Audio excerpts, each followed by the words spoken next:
obrigado, muito obrigado. ¿Abrigado? Pero, mister, ¿para qué abrigarse tanto si no hace frío?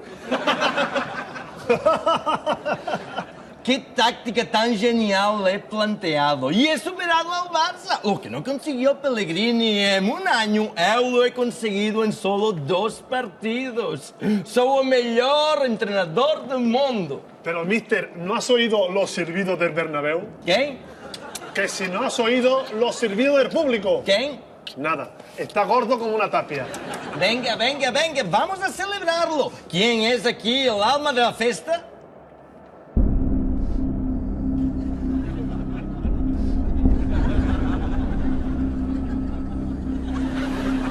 Pim, pam, pim, pam, pim, pam.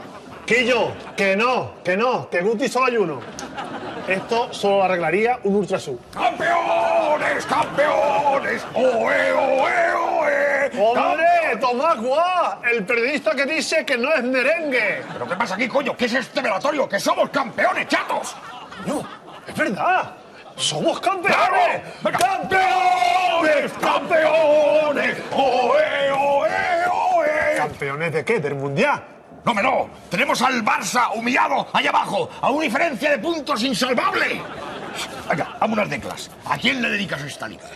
Pues a mi familia, a gente que no está ya en este mundo, como Guti.